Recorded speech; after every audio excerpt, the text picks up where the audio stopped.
This production must be viewed in conjunction with the productions the Military Police Company in the division,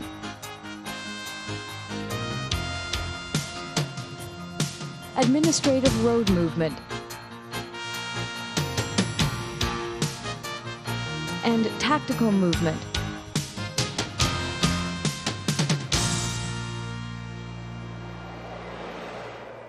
Traffic control in the combat zone involves the enforcement of traffic laws and regulations, route reconnaissance, and the external control of traffic over roads, routes, or cross-country to meet the requirements of the military situation. The emphasis is placed on uninterrupted movement with minimum control by military police to permit maximum traffic flow. MP traffic control duties mainly include operating traffic control posts, road patrols, roadblocks, checkpoints, and the like. Enforcing rules, regulations, and orders pertaining to movement. Signing and marking of routes.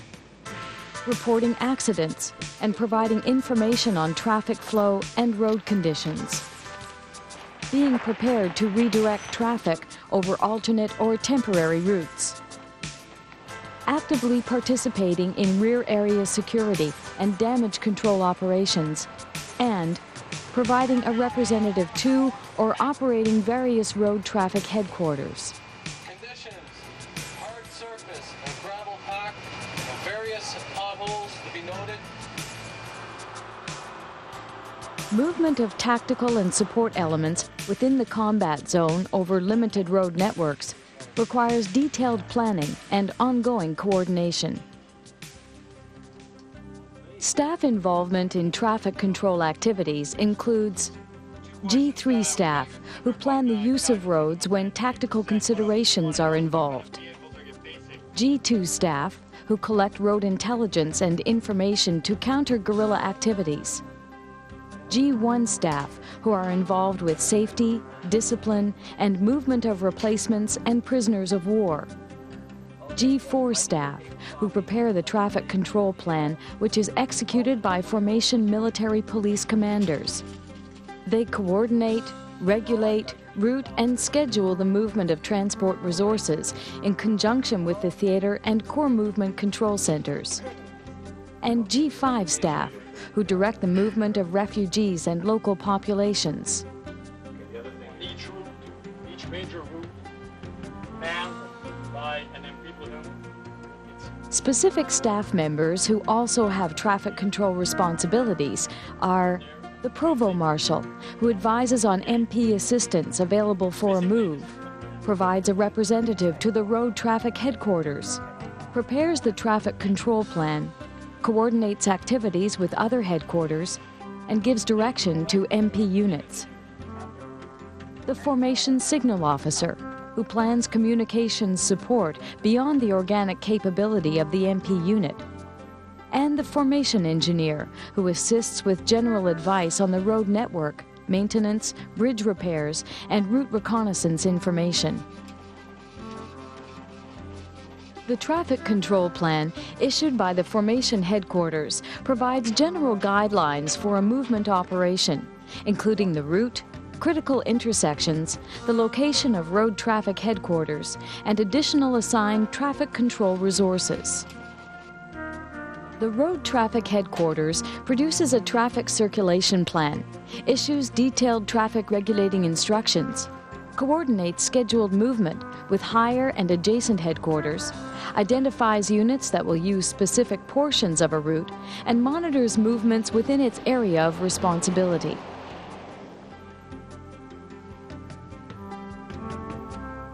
Once the traffic circulation plan is completed and movement orders are issued, the responsibility for traffic control rests with subordinate commanders and their associated Provost Marshal and MP units. The Corps MP Battalion is primarily concerned with traffic control up to the division's rear boundary and on any reserved routes running forward. When necessary, it may also provide support to a division MP company.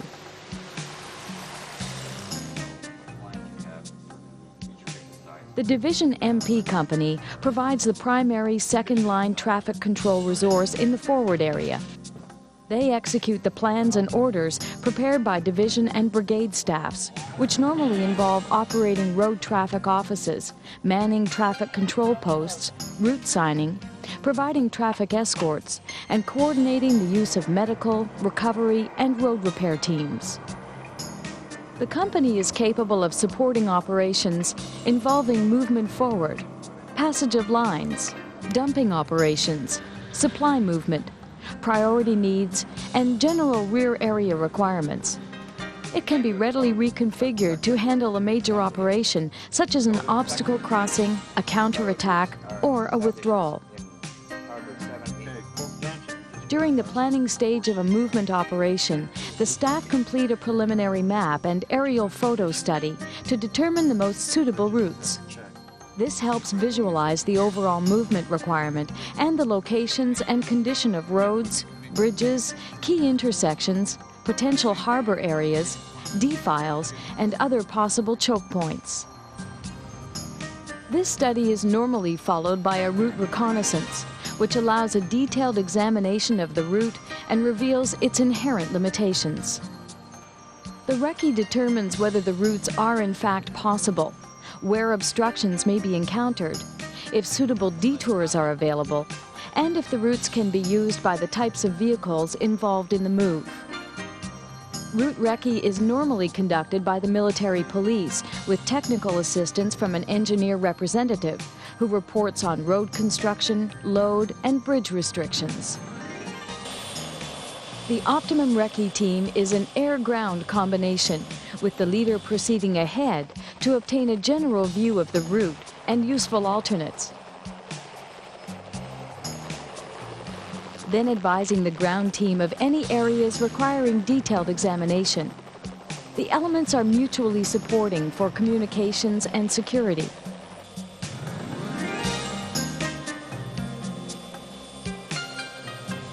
Any matters requiring immediate attention are reported without delay.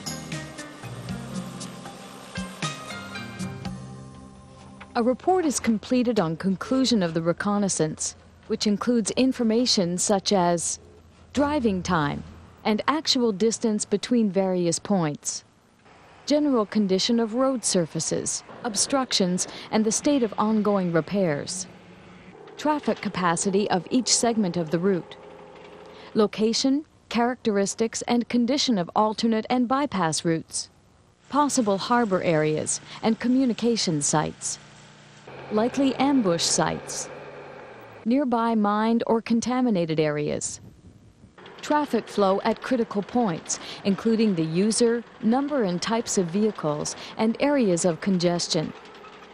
In-place traffic control measures, including TCPs, route patrols, and signs, and the location of nearby military units and facilities. The report also makes specific recommendations about traffic control measures required on the route, including traffic headquarters location, the placement of TCPs, the need for route patrols, and the like. In addition, the recce report assigns a classification to each route considering its width, type, military load class, and overhead clearance. Route width is found by measuring the narrowest part, which determines the number of lanes that can be assigned, resulting in a limited access route, which only permits random passage of individual vehicles in one direction. A single-lane route, which permits traffic in one direction.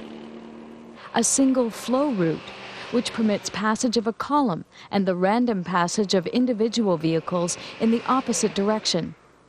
And a double-flow route, which permits two columns to proceed simultaneously. Routes are divided into three types based on their ability to withstand the effects of weather. A Type X route has an all-weather surface and is passable throughout the year. A Type Y route is also passable throughout the year. However, its surfaces are affected by rain, frost, and thaw, and it may be closed up to 1 day at a time during adverse weather conditions. And a Type Z route, which is passable only in fair weather. Adverse conditions may close it for long periods.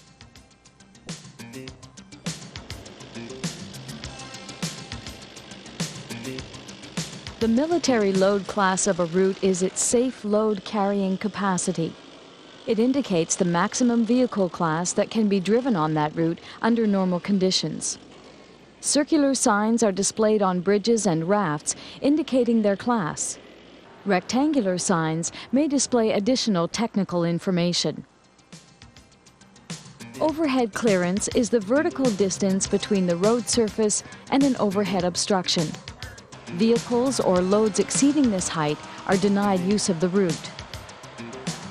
Based on the Recce report information, recommendations, and the assigned route classifications, the staff firm up their traffic control plan and complete the movement order for the operation.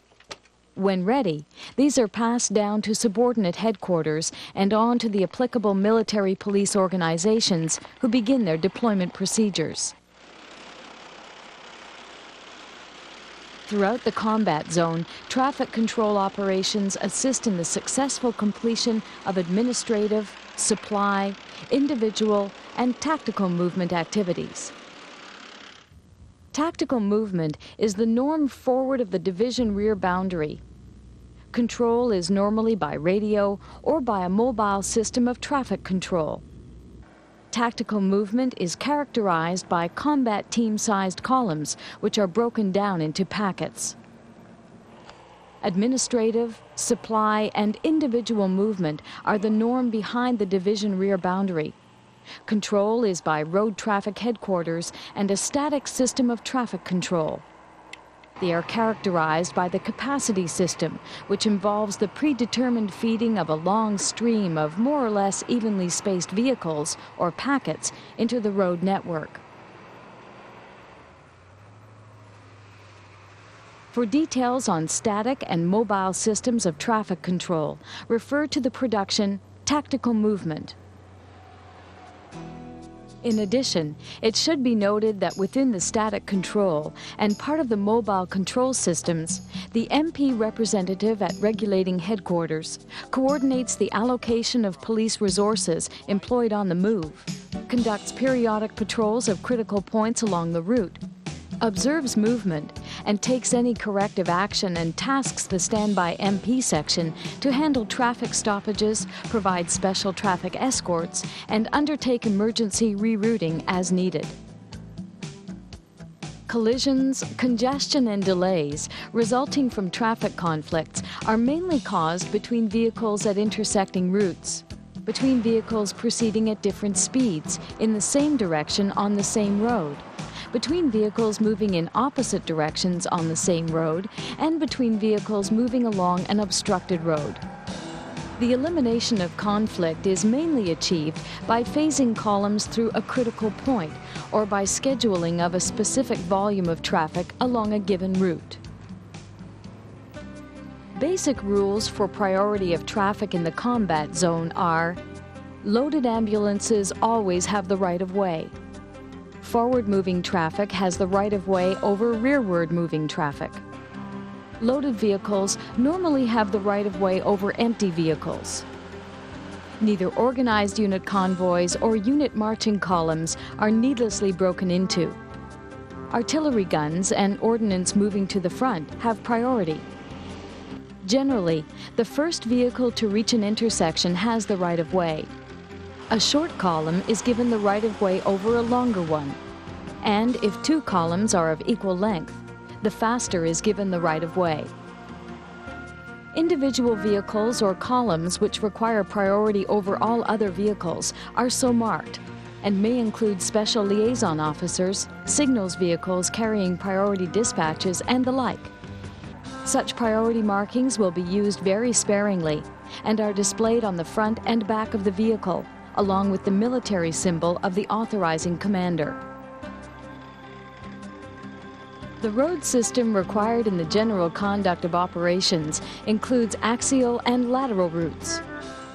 Axial routes are those which run through the rear area into the forward area.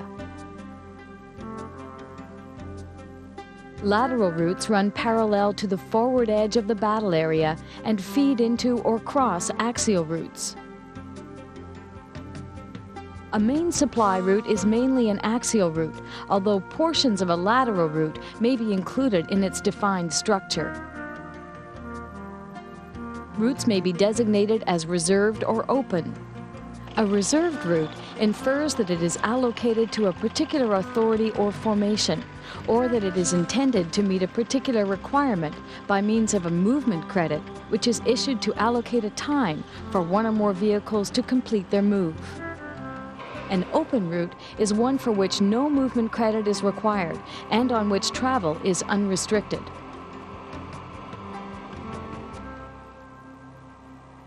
The siting of traffic control posts is determined by the military police unit or by planners at the formation headquarters. They are established only where necessary to control the flow of traffic, to expedite it, and to prevent congestion.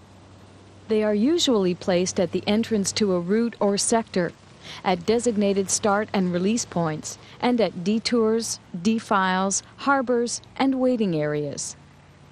TCPs also act as a security point and perform other military police functions, such as controlling stragglers and refugees, passing on movement and traffic information, reporting on progress, enforcing traffic discipline, checking convoy clearances and questionable vehicles, and separating and directing vehicles to different destinations.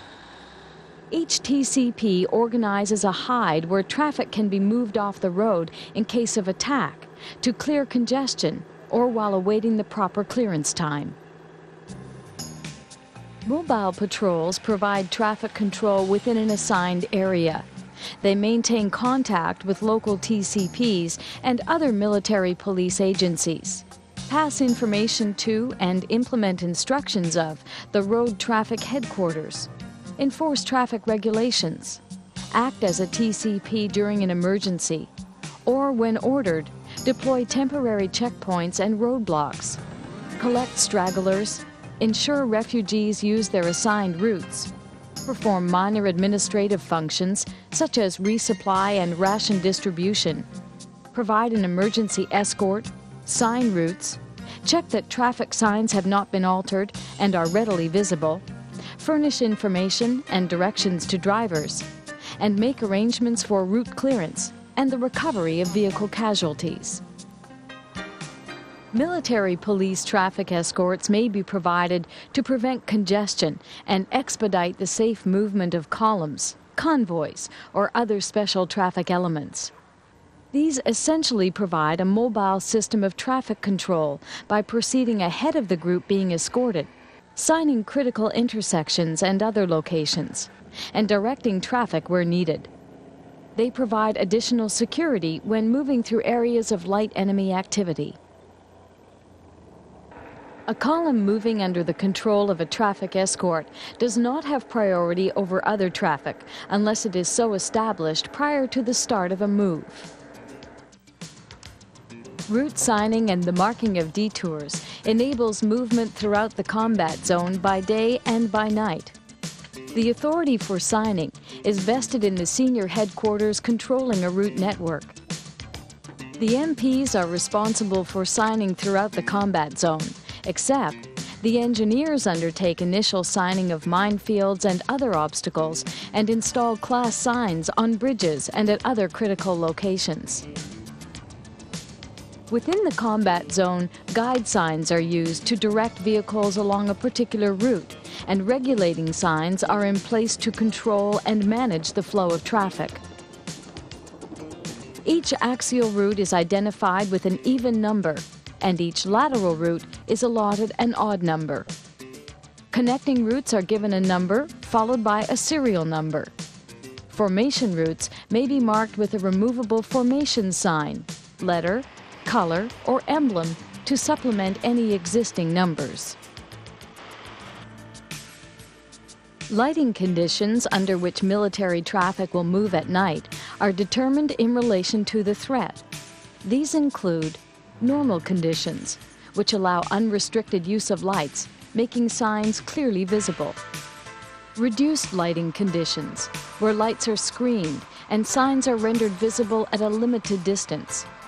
And blackout conditions, where all lights are extinguished except for dim lamps, which prevent vehicle collisions. And sign lighting is readable only at a very close distance. The light line is indicated by a blackout panel, preceded by 2 warning panels. Balisage is a method used to increase convoy speed under blackout conditions. It involves a system of beacon lights on the driver's side of the road, which is only open to one-way traffic. Access to or crossing of a balisage route is effected under direction at specific points, and parking areas are provided for waiting columns. All lights are extinguished near these routes.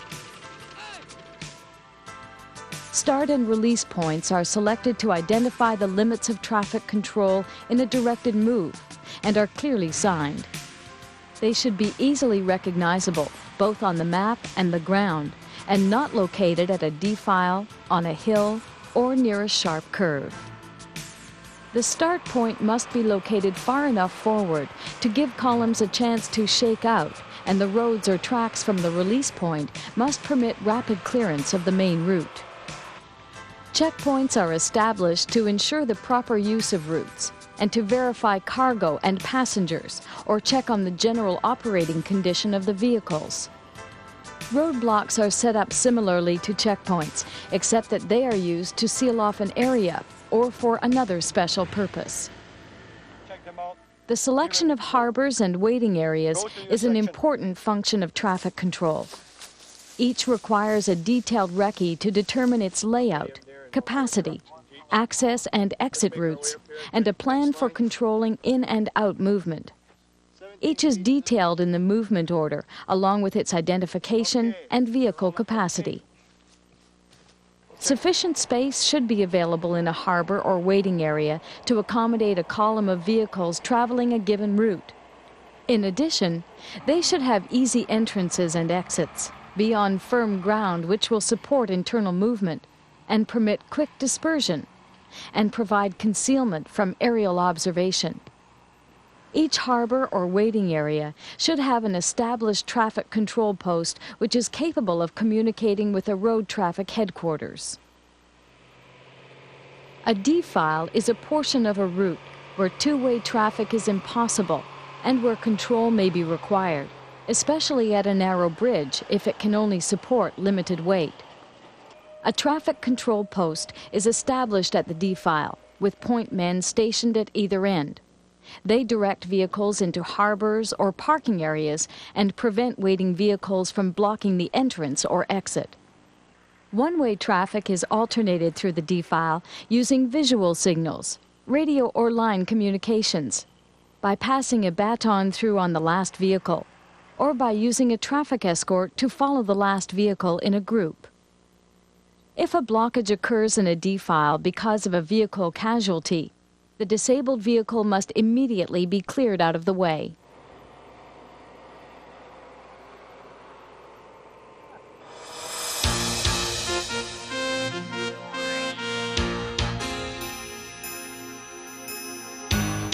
Traffic control in the combat zone is influenced by and is responsive to the tactical requirements of the combat situation.